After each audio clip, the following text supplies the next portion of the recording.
Thank you very much for coming today. I am so grateful and I am so moved that Orange County can be ground zero of a national social justice movement. As you know, our world is aging. There are 7 billion people on Earth. 315 million of them are in the United States. Of those, 44 million are 65 and older. In just 10 years, that number will be 66 million.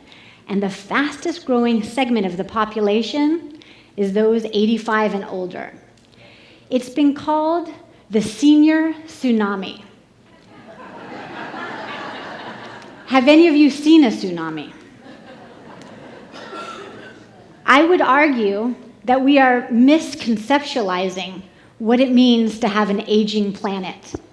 And I think a lot of it stems from something that is so systemic and so ingrained in us that we don't even realize. And that is the multi-billion-dollar anti-aging industry. So we are convinced from the time we're 2 years old that it's not good to grow older, that it's not attractive. I was lucky enough to work with a group of children, and when I asked them what happens when you get older, those little precious children raised their hand and said, "You get ugly." So, as a gerontologist, that breaks my heart because the greatest beauty that I have ever seen is in older adults. And it's a beauty that you have earned. So I feel heartbroken at the lengths that people have to go to be fighting this great beauty, this incredible resilience that I see, this amazing humor, an incredible joy and camaraderie and gratefulness, and above all, dignity. We all are here today because we recognize that this is not occurring for all of our Americans, and in fact, throughout the world. So I want to show you the brain just to make sure that you don't get too hungry too early because the food is served afterwards. But I want to tell you some good news about your aging brain, because every one of us has an aging brain. And that good news is best summarized in a story. So Mr. and Mrs. Miller are the parents of a colleague of mine, Gene Cohn, who teaches at Harvard. And he is a gerontologist, MD, PhD. And what he does is that every week they come over on the same day, on a Tuesday, to have dinner with Dr. Cohn. One day he was running late, and they come out, and it was just dumping down snow, and at that time they were in their 90s. They didn't have cell phones, and they were stranded. So the power of the aging brain will be revealed here. They looked over, they saw a pizza place. They walked over to the pizza place and said, "We'd like to order a pizza, and when you deliver it, could we be dropped off with it?"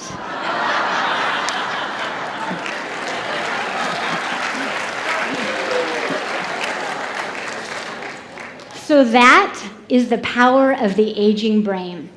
We have so much emphasis on, are we remembering names so quickly, or can we program this certain app on our iPad? But the reality is, what the research shows us in gerontology and geriatric medicine is that there are great problem-solving abilities that come with age, that come with wisdom.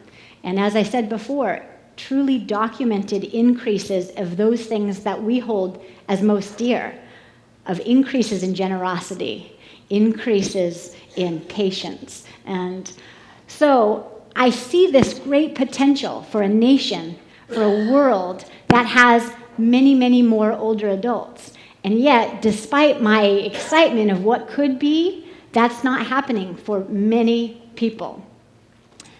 So it could be this future, and we are still at a place that we could create this future as a silver sailing as opposed to the silver tsunami. What's getting in our way of that? And I would argue that it is fear fear that is generated from this anti-aging message. It is entitlement, a mentality that somehow our parents' money is our money.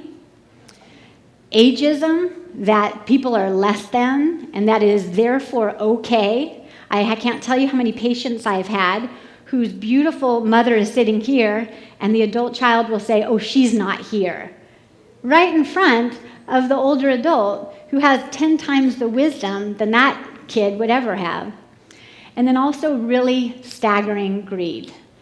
So I'm going to introduce you to a couple of people. These are all real people who so generously reached out that they wanted to share their story and that they wanted to use their real name. So there isn't anything here that is not real.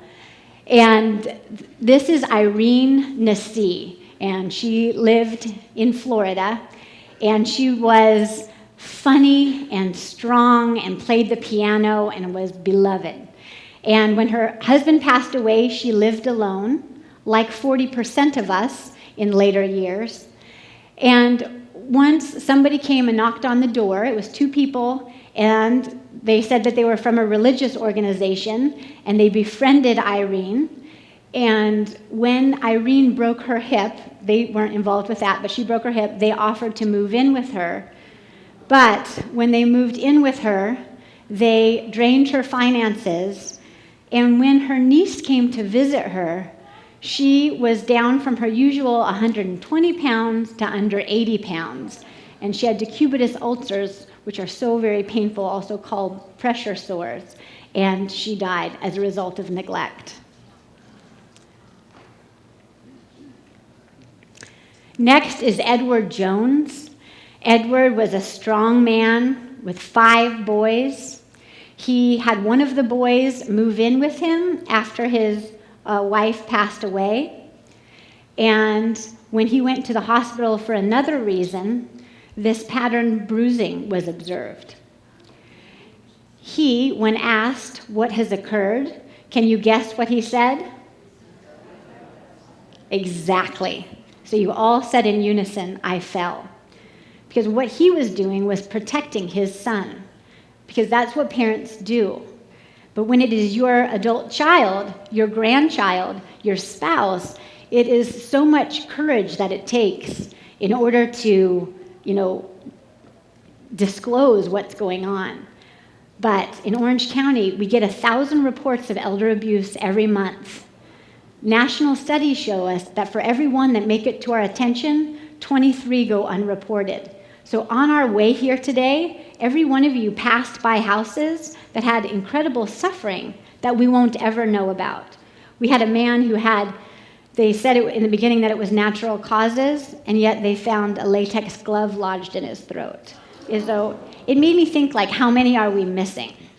So you can see from Mr. Picker's amazing bravery how determined, how organized, how purposeful thousands, if not tens of thousands of people are in our country and other countries preying on older adults goodness and concern for their family. And so the question is, how can we become as organized, as strong and purposeful as the predators? And the answer is by uniting. All of us coming together to offer what we have. So you who are here gave your most limited resource, and that is your time. So you're here on a Sunday because you're going to be ambassadors for those who don't know about this, who think they're alone. When this first happened to Mr. Picker, he had never heard of it. He thought he was the only one. And so it's been helpful for him to know that, unfortunately, there's been so very many people who have been duped. And any of us could be victims. So it brings us to Ageless Alliance, and I was going to tell you a little bit about it. It's a national social justice movement. And so just as we had to organize to get the vote, and just as our colleagues needed to organize to make sure that we had equal rights for all races and sexual preferences, we're going to make sure that we're changing the way this nation is aging. And this is going to be accomplished through awareness. So things like this, going and talking about it in different venues, all of us, especially those like Mr. Picker who have firsthand advocacy. And so we now have 3,400 members of Ageless Alliance, which I was proud of until I went to Washington, D.C., and they actually laughed when I said proudly that I had 3,400 members. So our goal is to get to 15,000 by the end of 2015. So if that's something that any of you could do to help, first of all, join. If you have a computer, you join online and it's free. Alternatively, you can join at the Ageless table and just write your name down. Or if you have a way or idea that we can get the word out more so that we can really get our numbers, that ultimately we have millions of people who have taken a stand against elder abuse. And the final is action, because what I've learned is that it is not enough to go around and saying something is awful, we need to do something about it. Unless you roll up your sleeves and get in there firsthand, you really won't understand what the issue is. So Ageless Elder Corps is like the Peace Corps, and it is connecting people who need some help, which is all of us at some point of our life, with people who want to help. And I'm convinced that there are so many more good people than there are bad people, so we have the numbers in our favor. So the question is to how to connect those people in an everyone serves model, because people don't like to just be the recipients of help, or they need to also be serving. So in Elder Corps, everyone serves. Whether you're bedbound, regardless, we can always find a way to serve. We have, for the first time in the nation, partnered with businesses who care. And so our title sponsor today is Merrill Lynch, and it is not only a big deal here, but it's a big deal nationally. And so I'm so blessed to fly tomorrow to the White House, of all things, and they asked, what support do you have? And we were happy to say, whoops, don't miss the food. We also have the most incredible food today provided by Atria Senior Living that will be provided on either side here. And we have incredible sponsors and partners who really, because I'm a gerontologist, I don't really know how to do this. It was these companies coming to me and saying, we understand what you're doing and we want to be a part. And we have agencies, we have government agencies. So what I don't want you to think is like, well, why is the government not doing anything? It's not true. They're doing a lot with a lot of caring, incredible professionals. But family is not enough. Government response is not enough. We need a community response, just as we addressed child abuse, just as we addressed drunk driving. So these are the government agencies that you'll see in the booths out, and we're incredibly grateful for their partnership. And the most important is you. So my goal for each of you is to think about one thing that you can do to make a difference. And that's how we're going to really be able to look back and say, I remember when we had an absolute epidemic of elder abuse, and now we don't. So someday we're going to put ourselves out of business, and that will be the happiest day of my life.